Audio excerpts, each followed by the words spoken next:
नमस्कार मेरे प्यारे मित्रों, आज हम लोग मिलर और यूरे के एक्सपेरिमेंट को जानने का कार्य कर रहे हैं। जैसा कि पिछले वीडियो में हम लोगों ने जाना कि ओपेनिंग हेल्डन साहब ने मिलकर किस प्रकार से यह साबित किया कि जीवन की उत्पत्ति हुई है और जीवन की उत्पत्ति के लिए जिन कार्बनिक पदार्थों का निर्माण होना चाहिए उनके निर्माण के लिए कौन कौन सी अवस्थाएं, कौन कौन सी परिस्थितियों की आवश्यकता होती है।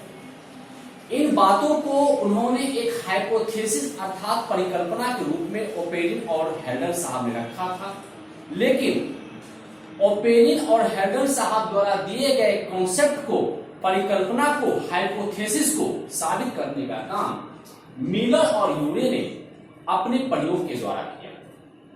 मैं यहां आज आपको उसी प्रयोग को डायग्राम के माध्यम से समझाने का काम कर रहा हूं। इसको आप बढ़िया से समझ लेंगे और इसको अपने नोट्स बुक में लिखेंगे। मिलर और यूरे ये दोनों अमेरिका के शिकागो विश्वविद्यालय के प्रोफेसर थे।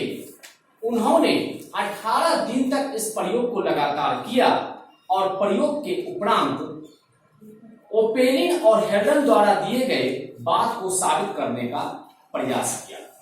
देखिए, मैंने यहां पर एक आपका उपकरण को सजाया है। इस उपकरण में जो व्यवस्थाएं होनी चाहिए उन व्यवस्थाओं को अरेंज करके चित्र के माध्यम से दर्शाने का कार्य किया है। यहाँ एक छोटा फ्लास्क है। इस फ्लास्क की कैपेसिटी जो है 1/2 लीटर है। मैंने यहाँ लिखा है 1/2 लीटर वाटर फ्लास्क, यानी इसमें वाटर मौजूद है। और यहाँ जो देख रहे हैं ये एक बड़ा फ्लास्क है जिसकी कैपेसिटी 5 लीटर अर्थात 5 लीटर है। इस फ्लास्क में मीथेन, अमोनिया और हाइड्रोजन को लिया गया है जिसका अनुपात 2:1:2 है। ठीक है, इस बड़े फ्लास्क में मीथेन CH4, अमोनिया NH3 और हाइड्रोजन अर्थात H2 को 2:1:2 के अनुपात में लिया गया है। इस फ्लास्क में आपका वाटर वेपर पहुंचता है, इसलिए मैंने प्लस करके यहां इंडिकेट किया है वाटर वेपर H2O। सबसे पहले इस छोटे फ्लास्क में पानी को लिया गया। पानी को लेने के बाद नीचे में बर्नर लगा के उसे हम लोगों ने गर्म किया। जब गर्म किया तो वेपोराइजेशन की क्रिया हुई, वाष्पीकरण की क्रिया हुई। और यह वेपोराइजेशन जब हो रहा था तो आपको मैंने पिछले ओपेनिन हेल्डन थ्योरी में बताया था कि वातावरण में टेम्परेचर 800 डिग्री सी था। 800 डिग्री सी टेम्परेचर था।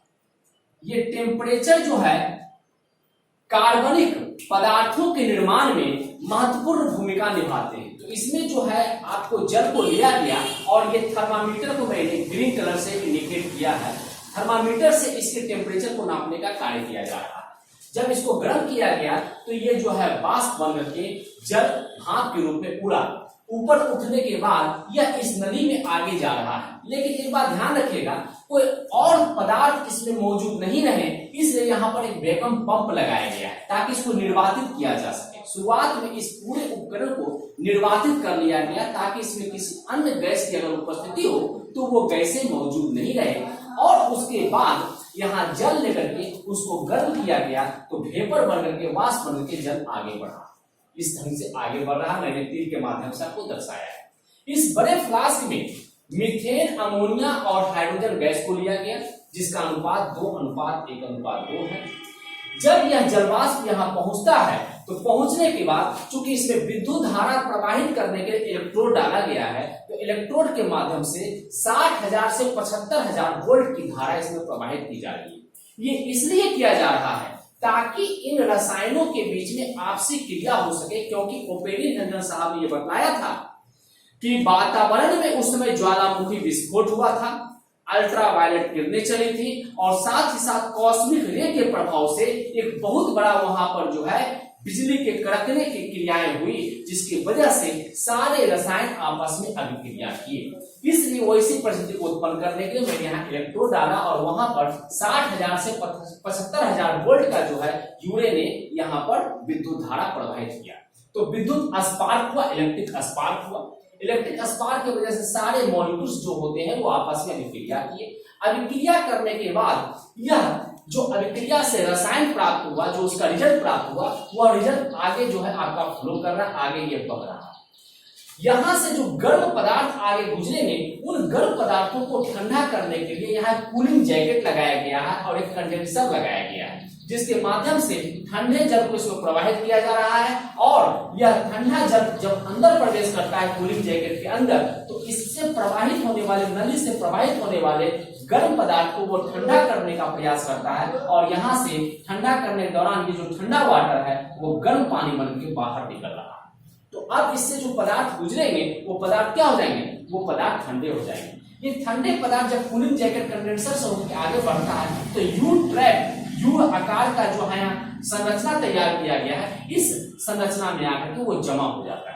और ये सारे कार्बनिक पदार्थ जो है एक गंधले पदार्थ के रूप में प्राप्त होते हैं। जब उसका परीक्षण किया जाता है तो पाया जाता है इसमें जल के साथ sugar, glycine, alanine, aspartic acid, formic acid, succinic acid इत्यादि ये मौजूद रहते हैं। ये सभी पदार्थ प्रोटोप्लाज्म के निर्माण में महत्वपूर्ण भूमिका निभाते हैं, जो कि ओपेरिन साहब द्वारा दिए गए कॉन्सेप्ट को बिल्कुल साबित करता है। इस प्रकार से हम लोगों ने जाना कि ओपेरिन हेल्डन साहब ने ऑर्गेनिक मॉलिक्यूल्स का निर्माण किस प्रकार से शुरुआती वातावरण में हुआ, वह यूरे और हेल्डन साहब ने इसको साबित कर, यूरे और मिलर साहब ने इसको साबित करने का काम किया। ये प्रयोग लगातार 18 दिन तक चलाया गया। 18 दिन के बाद यह रिजल्ट प्राप्त हुआ। तो आप लोग इसको अपने नोट्स बुक में लिख लीजिएगा, फिर से एक शॉर्ट में आप लोग समझ लीजिए। हेरोल्ड यूरे और स्टेनले मिलर ये दो अमेरिका के शिकागो विश्वविद्यालय के प्रोफेसर थे। उन्होंने ओपेरिन हेल्डन के ऑर्गेनिक इवोल्यूशन को साबित करने के लिए अपने प्रयोगशाला में एक उपकरणीय व्यवस्था को स्थापित किया और वहां 18 दिन तक लगातार प्रयोग किया। इसमें एक बड़ा फ्लास्क लिया गया। उस फ्लास्क में मीथेन, अमोनिया और हाइड्रोजन को 2:1:2 के अनुपात में लिया गया और एक छोटा फ्लास्क 1/2 लीटर का लिया, उसमें जल को डाला। जब जल को गर्म किया जाता है तो गर्म करने के बाद वो भाप बनने के आगे बढ़ता है और बढ़ने के बाद बड़े फ्लास्क में पहुंचता है, जहां पहले से ही मीथेन, अमोनिया और हाइड्रोजन मौजूद है। यहाँ पर विद्युत झंझावात उत्पन्न करने के लिए 60,000 से 75,000 वोल्ट की धारा प्रवाहित की जाती है। तो ये सारे रसायन आपस में अभिक्रिया करते हैं और अभिक्रिया करने के बाद आगे कुछ नए पदार्थों का निर्माण करते हैं। ये नए पदार्थ जो कि गर्म होते हैं, इनको ठंडा करने के लिए कूलिंग जैकेट के कंडेंसर के द्वारा ठंडी पानी को इसमें प्रवाहित किया जाता है। वह इस गर्म पदार्थ को ठंडा कर देता है और यह ठंडा पदार्थ जब आगे आता है तो यू ट्रैप की नली में आकर के जमा हो जाता है। इस गंधले पदार्थ का जब परीक्षण किया जाता है तो पाया जाता है कि उसमें sugar, glycine, alanine, aspartic acid, formic acid, succinic acid इत्यादि पदार्थ मौजूद हैं और ये सारे पदार्थ जीव द्रव्य के निर्माण में अर्थात जीवन की उत्पत्ति में अहम भूमिका निभाते हैं। उसके ये कंपोनेंट्स होते हैं, उसके ये संघटक होते हैं। इस बात से यह साबित होता है कि ओपेरिन और हेल्डन साहब ने जो कॉन्सेप्ट हम लोगों के सामने रखा वो बिल्कुल सही है, जो जीवन की उत्पत्ति में अहम भूमिका निभाती है। अगले क्लास में फिर हम लोग मिलेंगे। तब तक के लिए मित्रों मुझे इजाजत दीजिए। जय हिंद, जय भारत।